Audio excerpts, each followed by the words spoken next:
ఈ ప్రపంచంలో నిజాలు మాట్లాడేది ముగ్గురే. ఒకటి చిన్నపిల్లలు, 2 తాగుబోతులు, 3 కోపంలో ఉన్నవాడు. కొంతమంది వాళ్ళ అవసరాల కోసం ఎంత నటిస్తారంటే మనకి అది నటన అని కూడా డౌట్ రాదు. ఒక బుక్ని ఎన్నిసార్లు చదివినా ఆ బుక్లో స్టోరీ మారదు, ముగింపు మారదు. కొంతమంది అంతే, మనం మారాలి అని ఎన్ని ఛాన్సెస్ ఇచ్చినా ప్రయోజనం ఉండదు. ఈ రోజుల్లో తప్పు ఒకరు చేస్తే శిక్ష అనుభవించేది మరొకరు. తప్పు చేసిన వారు సంతోషంగా తిరుగుతుంటే ఏ తప్పు చేయని వారు మాత్రం బాధతో కుమిలిపోతున్నారు. ఇక్కడ ఎవ్వరు నీ వాళ్ళు కాదు. నువ్వు మాట్లాడుతున్నావు కాబట్టి మాట్లాడుతున్నారు. నువ్వు మాటలాపే కనీసం నువ్వు ఉన్నావని కూడా గుర్తుండదు. జీవితం కష్టాలు, కన్నీళ్ళు, అవమానాలే కాదు, సంతోషం, సుఖం, గౌరవం కూడా రుచి చూపిస్తుంది. కొంచెం ఓపిక పడితే చాలు.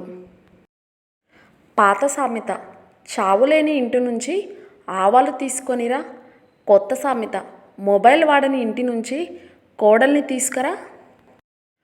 పరువు తీసిన వారు తన తప్పు తెలుసుకొని పలకరిస్తున్నారు కదా అని ఓ పొంగిపోకు.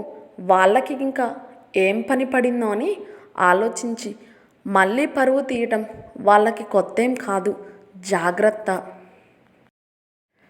జీవితాలు సంవత్సరాలు మారితే మారవు, మనం మారితే మారతాయి. ఉన్నది ఉన్నట్టుగా చెప్పే వాళ్ళని నమ్మరు, లేనిది ఉన్నట్టుగా చెప్పే వాళ్ళని నమ్ముతారు, తర్వాత మునుగుతారు.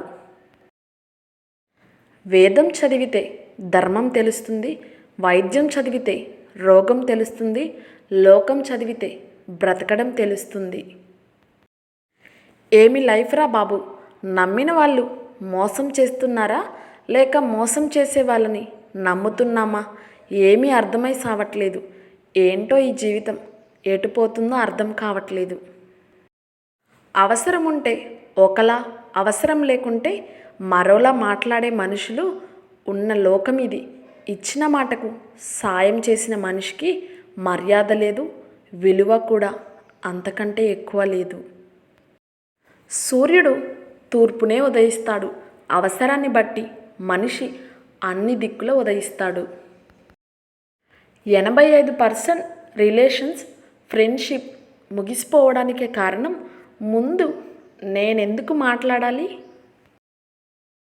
ఎంతకాలమని నటిస్తావు? ఎంతమంది దగ్గర నటిస్తావు? నటిస్తూ ఉంటే చూసే వాళ్ళకి అర్థం కాదనుకుంటున్నావా? వాళ్ళు పసిగట్టలేరు అనుకుంటున్నావా? ప్రతి ఒక్కరి కళ్ళు నీ మీదే ఉంటాయి. కాకపోతే మనకెందుకులే అనుకుంటారు. అందుకే దేనికోసం నువ్వు బ్రతుకు, నటిస్తూ మంది కోసం కాకుండా. నేను ఆకలితో పడుకున్నా అంటే ఇంట్లో అమ్మ లేదు అని అర్థం. అదే అమ్మ ఆకలితో పడుకుంది అంటే ఈ లోకంలో నేను లేని అని అర్థం. ఒకరోజు ఒక రాయి ఆకాశంపై నుంచి వచ్చి పడింది అంటే ఆశ్చర్యంగా ఉంటుంది కదా. అలానే పక్కవారు కూడా హఠాత్తుగానే ఆశ్చర్యానికి గురిచేసే పనులు చేస్తూ ఉంటారు. నిజాన్ని చూడలేని వాడికి నిజం చెప్పడం కూడా వేస్ట్. నిజం చెప్పి ఫూల్ అవ్వకు. అందరికీ నచ్చినట్టుగా ఎందుకు ఉండాలి? వాళ్ళేమైనా నీకు నచ్చినట్టుగా ఉంటున్నారా ఏంటి? నా వీడియో నచ్చితే లైక్ చేయడం, సబ్స్క్రైబ్ చేయడం, కామెంట్ చేయడం మర్చిపోకండి.